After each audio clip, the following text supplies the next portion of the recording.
दैनिक Chhattisgarh channel देखना शुरू कर चुके हैं आप और छत्तीसगढ़ प्रदेश की आज की तमाम सभी महत्वपूर्ण बड़ी खबरों की शुरुआत जय जोहार और नमस्कार के साथ। छत्तीसगढ़ में मानसून 13 से 15 जून तक पहुंचने वाला है। रायपुर और बस्तर संभाग के जिलों में बूंदाबांदी के आसार अभी भी बने हुए हैं, जहां तापमान में 2 डिग्री तक की बढ़ोतरी की संभावनाओं को लेकर भी मौसम विज्ञान विभाग ने अलर्ट जारी किया है। भारतीय मौसम विज्ञान विभाग के मुताबिक मानसून अंडमान निकोबार पहुंच चुका है। 31 मई तक ये केरल पहुंच जाएगा और मौसम विज्ञान विभाग के मुताबिक छत्तीसगढ़ में मानसून 13 से 15 जून के करीब पहुंचने की संभावना है।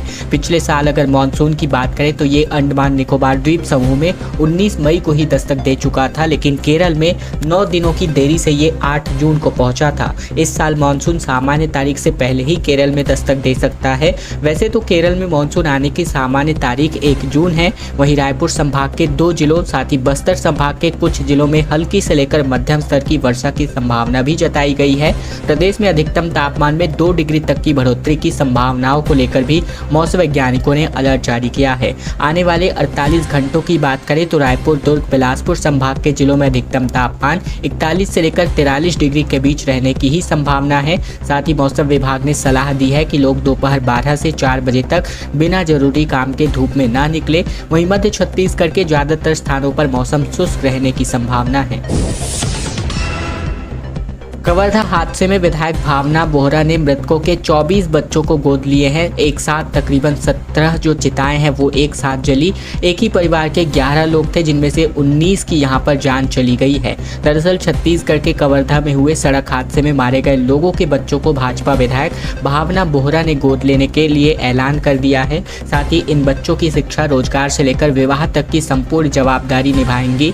पंडरिया विधायक मंगलवार को मृतकों के परिजनों से मिलने सिमरहा गांव पहुंची थी, जहां इस दौरान विधायक बोहरा ने हादसे में मारे गए 19 लोगों के 24 बेटा और बेटियों को गोद लेने की घोषणा कर दी। उन्होंने कहा कि मन बहुत ही व्यथित है, उनके दुख में उनके साथ रहना मेरी जिम्मेदारी भी है और कर्तव्य भी। मैं उनके परिजनों की कमी तो पूरा नहीं कर सकती, लेकिन उनके सुरक्षित भविष्य के लिए प्रयास जरूर कर सकती हूँ। इसके पहले सभी मृतकों का अंतिम संस्कार किया गया और इनमें एक ही परिवार के 11 लोगों के शव थे। वहीं 2 महिलाओं के शवों का अंतिम संस्कार उनकी ससुराल में किया गया। हादसे में मृतकों के परिजनों को प्रदेश सरकार 5-5 लाख रुपए और घायलों को 50,000 रुपए मुआवजा देने का ऐलान कर चुकी है। मरने वालों में एक ही परिवार के 11 लोग शामिल थे। वहीं तकरीबन 20 मई को तेज रफ्तार पिकअप पलटकर 20 फीट गहरे गड्ढे में जा गिरा था और इस हादसे में 19 लोगों की जान चली गई थी। 23 से लेकर 26 मई तक गायत्री परिवार गृह गृह यज्ञ अभियान का आयोजन करने जा रही है, जिसमें रायपुर के 11,000 घरों में ये यज्ञ संपन्न होगा। आयुर्वेदिक औषधि युक्त हवन सामग्री से यज्ञ किया जाना प्रस्तावित है। अखिल भारतीय गायत्री परिवार शांति कुंज हरिद्वार के आह्वान पर 24 लाख से गृह गृह यज्ञ अभियान का आयोजन किया गया है। इसके लिए गायत्री परिजनों के लिए द्वारा अपने अपने क्षेत्रों में हवन किट और सामग्री के वितरण का कार्य प्रारंभ कर दिया गया है। रायपुर जिले के 11,000 घरों में गायत्री महायज्ञ करवाया जाएगा। गायत्री परिवार छत्तीसगढ़ की जोन समन्वयक आदर्श वर्मा और जिला समन्वयक लच्छूराम निषाद ने बताया कि गायत्री परिवार के प्रमुख डॉक्टर प्रणव पंड्या के मार्गदर्शन में भारत के साथ साथ अमेरिका, कनाडा, साउथ एशिया समेत अन्य देशों में आयुर्वेदिक औषधि युक्त हवन सामग्री के साथ गायत्री यज्ञ, महामृत्युंजय यज्ञ और साथ ही सूर्य यानी आदित्य मंत्रों के साथ उच्चारण करके यज्ञ में आहुति अर्पित करेंगे। और विश्व स्वास्थ्य संगठन और अनेकों एक वैज्ञानिक भी इस यज्ञ की महिमा को जानकर प्रेरित और संकल्पित हो रहे हैं। ये इन्होंने बातें बताई। डायरिया की चपेट में आने से एक बच्चे की जान चली गई। बलौदाबाजार में 50 से ज़्यादा मरीज अब तक डायरिया के मिल चुके हैं। बजबजाती नालियां और गंदे पानी से ये बीमारी फैलती नजर आ रही है। छत्तीसगढ़ के बलौदाबाजार जिले के पलारी ब्लॉक में डायरिया से लेकर बैजनाथ से खपरी में एक 5 साल के बच्चे सौर्य की मृत्यु हो गई है। वहीं बलौदी में अपने माँ के साथ शादी में गया था, जहाँ से 18 तारीख की रात घर लौटे और सुबह बच्चे की उल्टी दस्त की वजह से जान चली गई। वहीं तकरीबन 50 से ज़्यादा लोग अभी भी डायरिया की चपेट में हैं। बलौदाबाजार के पलारी तहसील क्षेत्र के ग्राम बलौदी में फैली गंदगी, दूषित पानी और खाना खाकर तकरीबन 30 से अधिक लोग बीमार पड़े हैं। इनमें से सामुदायिक स्वास्थ्य केंद्र पलारी में ही 19 लोग, जिला अस्पताल और रायपुर में भी कई मरीज रेफर किए जा चुके हैं। छत्तीसगढ़ के शराब दुकानों में अब ऑनलाइन तरीके से ही भुगतान होगा। भ्रष्टाचार रोकने सरकार ने एक नई व्यवस्था शुरू करने का आगाज किया है। शराब दुकानों में होने वाले भ्रष्टाचार को रोकने के लिए राज्य सरकार ने ऑनलाइन भुगतान की दिशा में एक बड़ा कदम उठाया है। पहले चरण में ऑनलाइन भुगतान की सुविधा केवल प्रीमियम विदेशी शराब दुकानों में ही लागू होगी और यह सरकार को काफी लंबे समय से यह शिकायत मिल रही थी कि राज्य की अनेक शराब दुकानों में शराब की बिक्री शासन द्वारा निर्धारित मूल्य से अधिक की राशि लेकर की जा रही है। इससे शराब उपभोक्ताओं में काफी असंतोष भी रहा है। प्रदेश में नई व्यवस्था लागू होने से शराब दुकानों में निर्धारित राशि से अधिक राशि अब नहीं ली जा सकेगी। शराब का विक्रय अधिक व्यवस्थित तरीके से होगा। बता दें कि वर्तमान में शराब का विक्रय प्रत्येक बोतल पर अंकित QR कोड को स्कैन करके और नगद भुगतान प्राप्त करके किया जाता है, लेकिन विगत वर्षों में कई कारणों से यह प्रणाली दोषपूर्ण साबित हुई है और इसे देखते हुए Chhattisgarh state marketing corporation limited ने ऑनलाइन भुगतान की व्यवस्था को लागू करने की पहल कर दी है।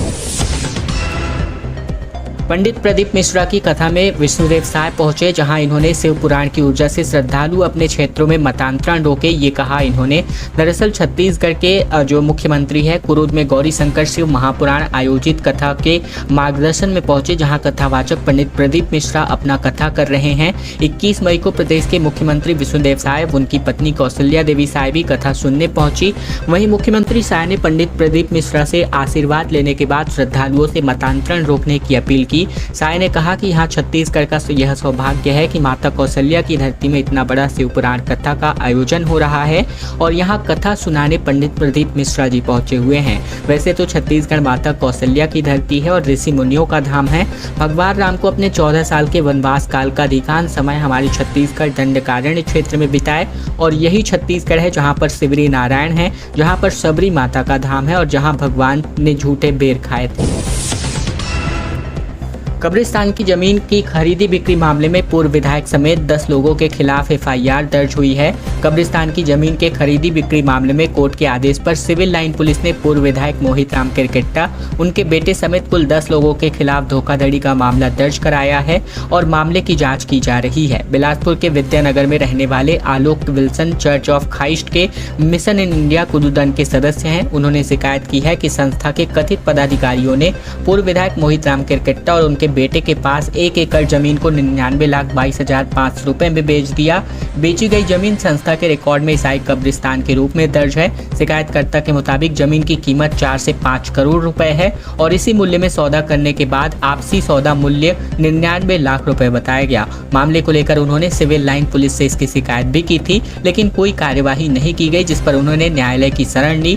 न्यायालय के आदेश पर पुलिस ने बैरन उर्फ बीरन साय कुजूर निवासी church of Christ mission compound Kududan, साथ ही बिरिम साय टोप्पो, दीपक फिलिमेन निवासी टिकरापारा समेत कुल मिलाकर 10 लोगों के खिलाफ जो है जुर्म दर्ज कर लिया है और पुलिस इस मामले की जांच कर रही है। 26 मई को नक्सलियों ने दक्षिण बस्तर बंद का आह्वान किया है, जिनमें एनकाउंटर के विरोध में बंद का आह्वान किया जा रहा है। पुलिस आदिवासियों को मार रही है, ये नक्सलियों ने कहा। बस्तर के बीजापुर जिले के पीडिया में हुए एनकाउंटर और लगातार हो रही मुठभेड़ के खिलाफ 26 मई को नक्सलियों ने दक्षिण बस्तर बंद का आह्वान किया है। नक्सलियों के दक्षिण सब जोनल ब्यूरो की तरफ से जारी पर्चे में लिखा है कि दंतेवाड़ा, बीजापुर और सुकमा, इन 3 जिलों को बंद किया जाए। नक्सलियों ने कहा कि बस्तर में नक्सल उन्मूलन के खिलाफ फर्जीवाड़ा मुठभेड़ हो रहा है। नक्सलियों के आदिवासियों की गिरफ्तारी की जा रही है, उन्हें जेल में ठूसा जा रहा है। नक्सलियों ने कहा कि फर्जी मुठभेड़ों में जवानों ने 62 निर्दोष आदिवासियों को मारा है। बस्तर के जल जंगल जमीन को कॉरपोरेट घरानों को दिया जा रहा है और जिसके खिलाफ जो है नक्सलियों ने 26 मई को बस्तर बंद का आह्वान किया है। धार्मिक भावनाओं को ठेस पहुंचाने के मामले में जैद खान से छेड़छाड़ के मामले में छत्तीसगढ़ी फिल्म निर्माता, निर्देशक समेत कुल 3 आरोपियों को जेल भेजा गया है। छत्तीसगढ़ के बलौदाबाजार जिले के गिरौदपुरी धाम में अमरदास गुफा के जैद खान को क्षति पहुंचाने के मामले में एक बार फिर से अब तूल पकड़ लिया है, जहां ग्राम बिटकुली में सतनाम धर्म के झंडे के अपमान को लेकर एक बड़ा मामला सामने आया है, जहां समाज के लोगों ने बलौदाबाजार सिटी कोतवाली पहुंचकर छत्तीसगढ़ी फिल्म निर्माता, निर्देशक के ऊपर आरोप लगाते हुए इसकी शिकायत दर्ज कराई है। मिली जानकारी के अनुसार ग्राम बिटकुली में 9 मई को प्रार्थी किशोर नवरंगे पिता तीजराम नवरंगे ने एक लिखित आवेदन पेश करके रिपोर्ट दर्ज कराई, जिसमें उन्होंने बताया कि ग्राम बिटकुली में जानकी शीर्षक नाम की एक छत्तीसगढ़ी पिक्चर बनाई जा रही है, जिसके डायरेक्टर कौशल उपाध्याय, दिलेश साहू और उनके साथी द्वारा शूटिंग के दौरान सतनाम गुरुद्वारा में लगे झंडे को निकालकर फेंका गया था और गुरुद्वारा में तोड़फोड़ कर धार्मिक भावनाओं को आहत करने का आरोप लगाते हुए ये केस दर्ज कर लिया गया, जिसके बाद ये कार्यवाही हुई है। छत्तीसगढ़ में एक बड़ा सड़क हादसा एक बार फिर हो गया, जहां ट्रक की टक्कर के बाद 2 लोगों की जान चली गई, 8 लोग गंभीर रूप से घायल हो गए। ऑटो से कैटरिंग वर्कर अपने घर लौट रहे थे, 11 और 14 साल के बच्चे ने अपना दम तोड़ दिया है। छत्तीसगढ़ के जसपुर में ट्रक ने ऑटो को टक्कर मार दी, जिसमें 2 नाबालिग बच्चों की मृत्यु हो गई। हादसे में 8 लोग घायल हैं, जिनमें से 5 के हालात नाजुक हैं। बताया जा रहा है कि शादी समारोह में कैटरिंग का काम करके वापस घर लौटते वक्त ये हादसा हुआ। घटना बगीचा थाना क्षेत्र की है। बगीचा थाना के प्रभारी ने बताया कि हादसा 2 से 3 बजे के आसपास हुआ रात को, जहां डूमर टोली के रहने वाले तकरीबन 10 लोग काम से वापस घर लौट रहे थे। तभी तहसील चौक के पास 14 चक्का ट्रक ने ये जो ऑटो है इसको टक्कर मार दी और हादसे में 11 साल के छोटू पिता अरुण और 14 साल के दीपेश नागेश पिता गुड्डू की यहां पर मृत्यु हो गई। पीडिया मुठभेड़ के खिलाफ अब आदिवासी समाज आगे आ रहा है। इन्होंने इसको फर्जी बताते हुए 24 मई को कलेक्टर से मिलकर न्यायिक जांच की मांग को लेकर अब एक बड़ा आह्वान कर दिया है। छत्तीसगढ़ के बस्तर संभाग में सर्व आदिवासी समाज ने बीजापुर के पीडिया में हुई मुठभेड़ को फर्जी करार देते हुए न्यायिक जांच की मांग की है।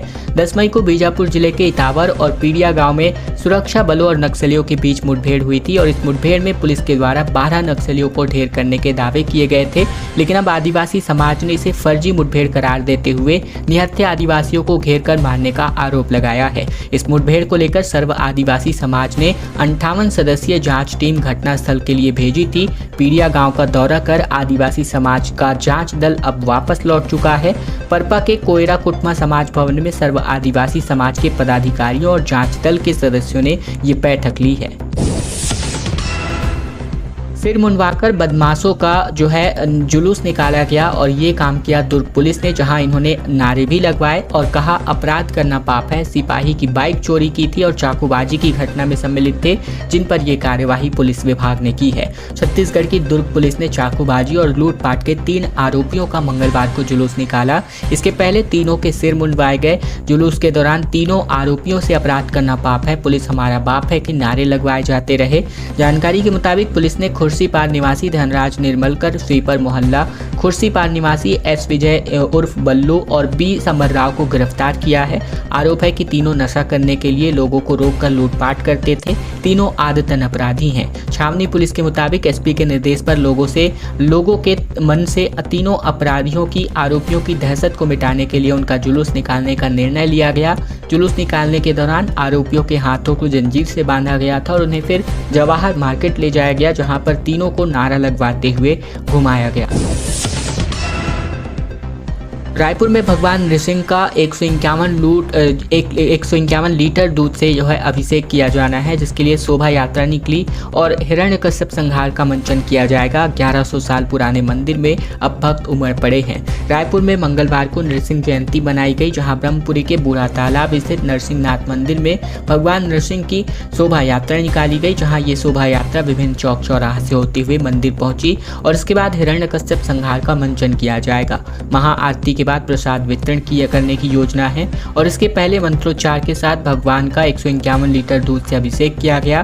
फिर हवन पूजन और दोपहर व शाम को भोग आरती के साथ भंडारे का आयोजन को लेकर भी खबर है। मंदिर में भक्त अपनी मनोकामनाओं को लेकर अब पहुंच रहे हैं, जहां भक्तों की संख्या बढ़ती जा रही है। ये छत्तीसगढ़ के एकमात्र नरसिंह मंदिर है जहां 1100 साल से ज्यादा से पुरानी जो परंपरा है अभी तक चली आ रही है।